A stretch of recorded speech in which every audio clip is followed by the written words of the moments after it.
Hoy vamos a iniciar con el análisis de distribuciones volumétricas de carga. Para ello vamos a ejemplificar cómo se determina el campo eléctrico de un cilindro sólido a lo largo de su eje axial. Recuerden que si al final de la clase les resulta útil, comenten, den like y suscríbanse porque habrán desarrollos nuevos en ingeniería todos los días. Vamos con el ejercicio.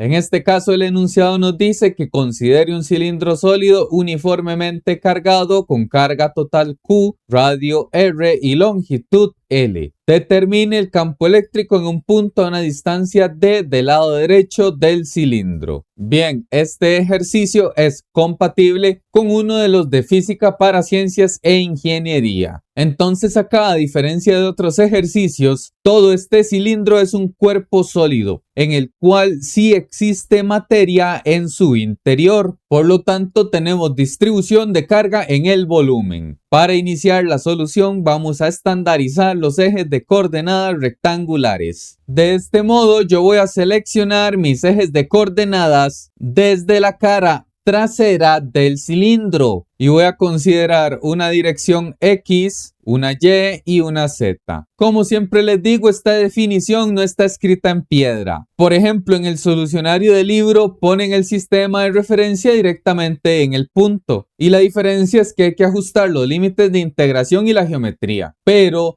los resultados que vamos a obtener son exactamente los mismos. Además, la expresión que vamos a obtener aplica perfectamente si el punto está a la izquierda, o bien sobre un cilindro en posición vertical o por debajo, e incluso si el cilindro tiene una inclinación oblicua. Ahora bien, el siguiente paso del análisis será dividir nuestro cilindro en una cantidad finita de anillos diferenciales. Entonces, en una posición arbitraria vamos a considerar un diferencial de carga que corresponde a un disco plano. Este se va a encontrar a una distancia X desde el origen y tiene un espesor diferencial de X. Vean que para el cascarón cilíndrico, nuestro diferencial solo era una superficie. Sin embargo, como ahora estamos ante un cilindro sólido, nuestro diferencial posee tres dimensiones, una superficie y una profundidad de X. Y ya con este diferencial de carga definido, vamos a analizar el efecto de un solo disco sobre el punto de interés. Entonces el análisis es muy simple. Nosotros sabemos que nuestro disco diferencial está constituido por una serie de anillos. De este modo podemos tomar cualquier posición del espacio y analizar cómo se comporta el campo eléctrico. Por ejemplo, si elegimos acá una primer partícula, la cual conforma ese anillo diferencial que a su vez está conformando el disco diferencial, entonces vamos a trazar líneas de campo desde esa ubicación hasta el punto de interés y a lo largo de esa distancia se va a describir un vector de campo eléctrico tridimensional y esta cantidad vectorial se puede ajustar con respecto a las direcciones unitarias de nuestros ejes. Por lo tanto, podemos sustituir esta representación tridimensional en términos de las tres componentes. Así que veamos que este vector tiene componente X positiva, la cual representa la componente 1 en X. En Y, por su parte, este vector tiene componente negativa y representa la componente 1 en Y. En Z es positivo y corresponde también a la componente 1. Ahora, en busca de simetrías, a 180 grados de la posición 1, vamos a definir otra partícula número 2. Y operamos igual, trazamos líneas de campo, vamos a trazar un vector de campo eléctrico diferencial y tridimensional, el cual sustituiremos por sus tres componentes. Vean que en este caso apunta positivamente en X, positivo en Y y negativo en Z. Así que trazamos los vectores unitarios y vamos a tener la componente 2 en Z, 2 en Y. Y la componente X más bien suma a la que ya teníamos. Y aquí es más que evidente porque consideré dos partículas del anillo. Noten que sin importar dónde se encuentran esas partículas que están conformando el disco, siempre existirá otra en la cual se va a producir un campo eléctrico con la misma magnitud, pero con componentes opuestas. De este modo, la componente Y siempre va a tener un par en dirección contraria con la misma magnitud y por lo tanto se cancelan. Lo mismo sucede con el eje Z. La totalidad de nuestro disco plano no va a generar un efecto apreciable sobre este eje, así que la componente se anula. Y entonces, en un sentido formal, si el campo eléctrico debía ser una cantidad tridimensional, se va a cumplir que la sumatoria de todas las componentes de campo eléctrico diferencial que sean perpendiculares con respecto al eje X será 0. Eso implica que el conjunto de componentes Y y componentes Z se van a anular. Por lo tanto, nuestro análisis se va a reducir a determinar la componente X del campo eléctrico. Y para establecer esta cantidad debemos estudiar cómo se comporta el campo eléctrico de un disco plano sobre el punto de interés. La ventaja para esta etapa es que ya nosotros hemos estandarizado una expresión para los discos planos. Entonces, en este tipo de distribuciones de cilindro sólido, ustedes ya pueden partir por expresiones generadas. Entonces, para un disco plano, se va a cumplir que el campo eléctrico que produce a lo largo de un punto desde su centro está dado por 2πk sigma 1 menos la distancia desde el centro dividido entre la distancia desde el centro al cuadrado más el radio del disco al cuadrado en raíz. Entonces vean, esta expresión es válida para un disco plano, el cual se encuentra a una distancia X desde el punto de interés y describe un campo que es en dirección X para nuestro estándar.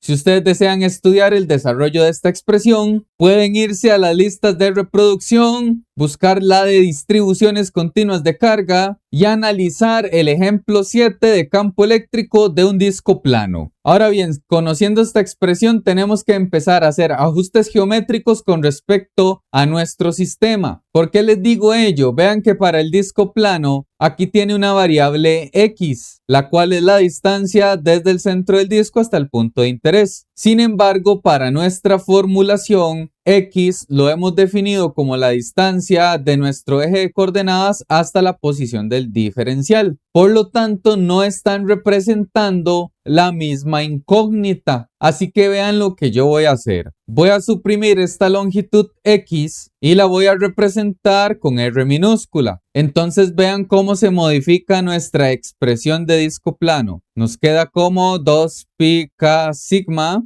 1 menos R dividido entre R a la 2 más R mayúscula a la 2. Ahora bien, nosotros sabemos que a nivel macroscópico la densidad superficial de carga es la carga entre el área. Entonces la expresión se puede reescribir como 2πkq entre A y el paréntesis. Entonces vean que como esta carga es macroscópica, aquí se está considerando la totalidad del campo eléctrico. Sin embargo, nosotros estamos analizando una porción de disco, la cual presenta una cantidad de carga diferencial. Entonces la expresión todavía la tenemos que modificar más. Vamos a considerar el disco plano, pero de carga diferencial, es decir, infinitesimalmente pequeña.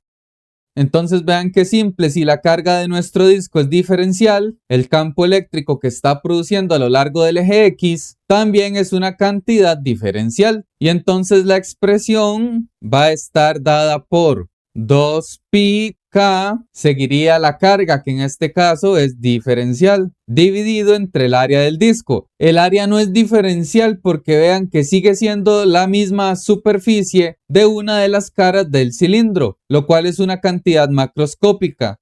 Y el paréntesis. Así entonces, si este es el campo eléctrico de un disco con carga diferencial, vamos a tener que ajustar para nuestra geometría el diferencial de carga y la longitud R minúscula. Voy a iniciar con la descripción de una expresión para R minúscula. Para ello voy a tomar una vista bidimensional proyectando el plano ZX de nuestro cilindro sólido. Así que en esta vista tenemos eje X, eje Z, nuestro diferencial de carga, el cual se encuentra a una distancia X arbitraria. Por su parte, la longitud del cilindro es L y la distancia entre el extremo y el punto de interés es D. La longitud R que nos interesa corresponde a la distancia entre el diferencial y la posición de interés. Entonces ya con este diagrama es más que visible. Vean que la longitud total desde el origen hasta el punto de interés es L más D. Entonces voy a empezar la expresión de R con esos términos, L más D.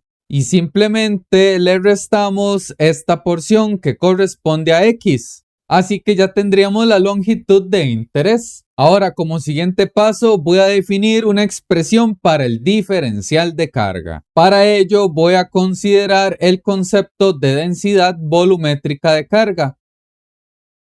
Nosotros sabemos que a nivel macroscópico, la densidad volumétrica de carga es ρ y es equivalente a la carga entre el volumen. Vean que para el caso de un cilindro sólido, su volumen está dado por el área de una base multiplicado por la profundidad o longitud. Así que en este término de volumen vamos a tener πr a la 2 de base multiplicado por la altura L. Ahora bien, por otra parte, a nivel infinitesimalmente pequeño se debe cumplir lo mismo.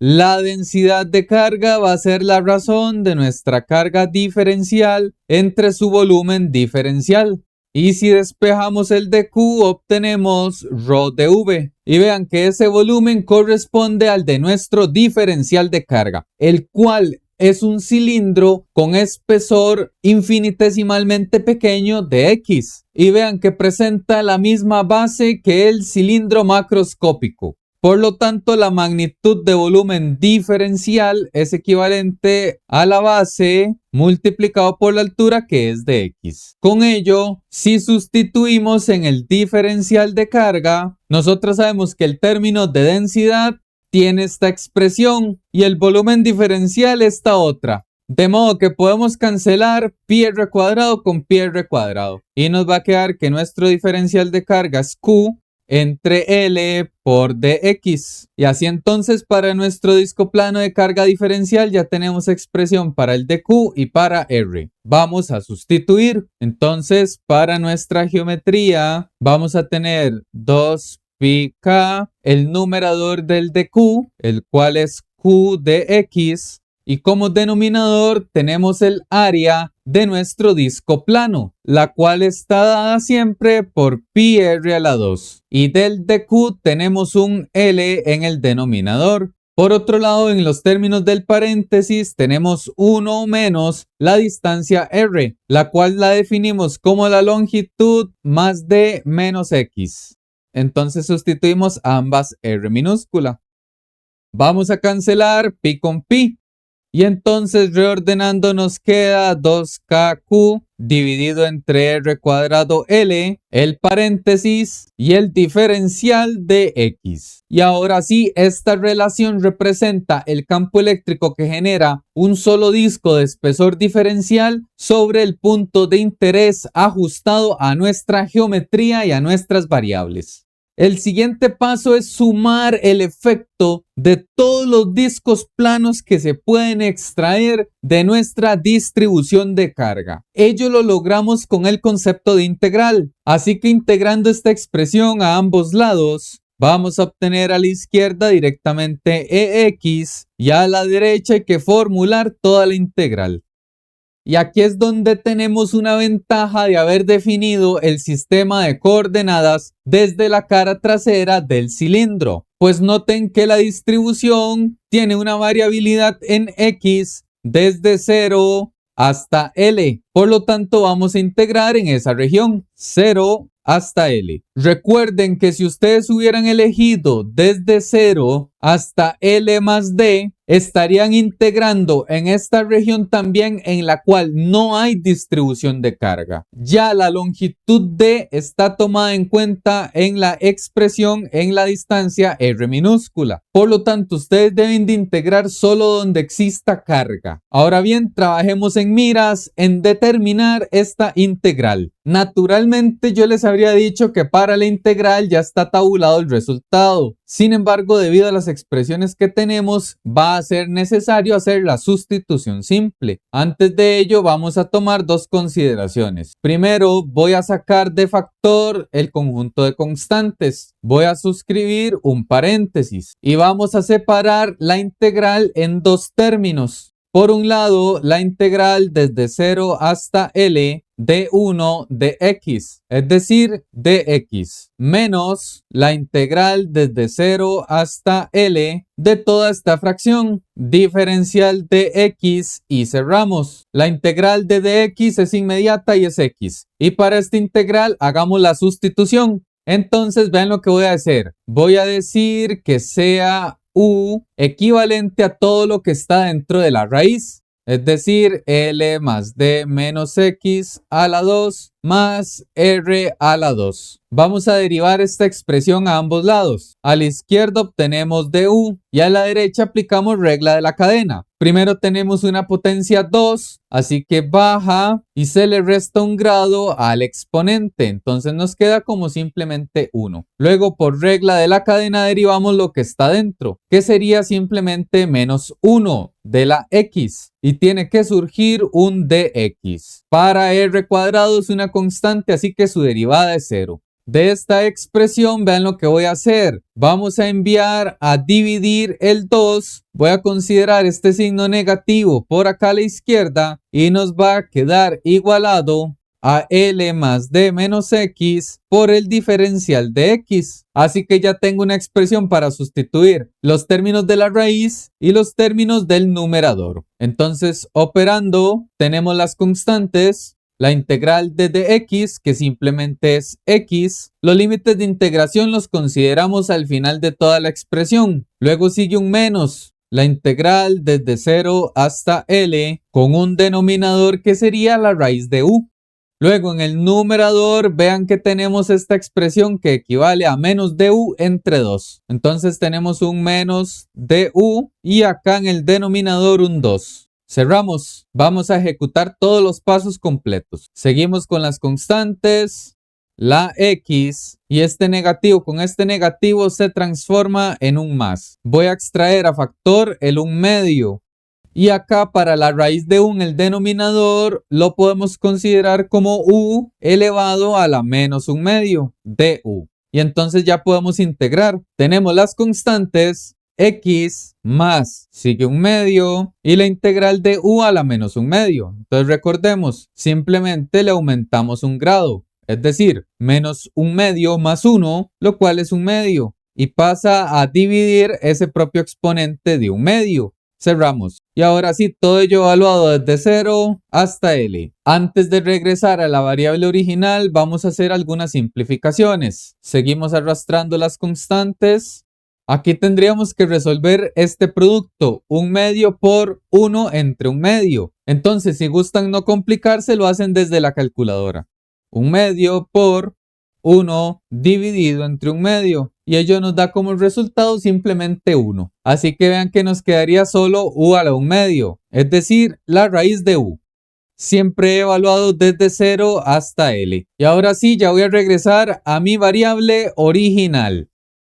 A u lo llamamos como L más D menos X a la 2 más R a la 2 raíz.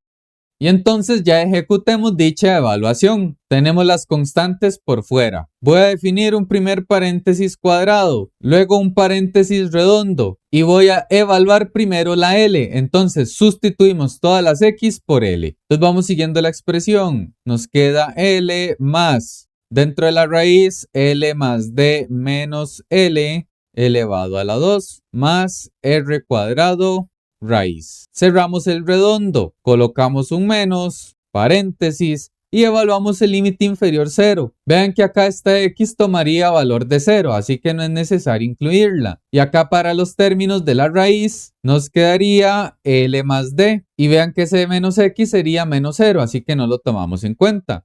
Elevamos al cuadrado y tenemos R a la 2. La raíz, cerramos el redondo y cerramos el cuadrado. Vean acá lo que sucede en esta primera raíz. L se va a cancelar con L y entonces nos queda una D elevado al cuadrado. Entonces reordenemos la expresión y eliminemos los paréntesis redondos. Tenemos las constantes, paréntesis, L más dentro de la raíz D cuadrado más R cuadrado. Y negativa esta otra raíz, la cual es L más D a la 2 más R a la 2 en raíz. Y cerramos. Entonces esta es la expresión final para el cilindro sólido. Si ustedes gustan, pueden sustituir la constante de proporcionalidad en términos de la permitividad eléctrica. Entonces ello simplemente es considerar un 4pi epsilon sub 0 en el denominador con un R cuadrado L. Y en el numerador 2Q y todo el paréntesis. Así se cancelaría el 2 con el 4 y obtendríamos otra expresión válida. En el denominador 2pi epsilon sub 0 R cuadrado L y Q multiplicado por el paréntesis. Entonces vean el significado de estas relaciones. Para un cilindro sólido con carga uniforme a una distancia d desde su extremo derecho, se va a definir un vector de campo eléctrico que solamente tiene dirección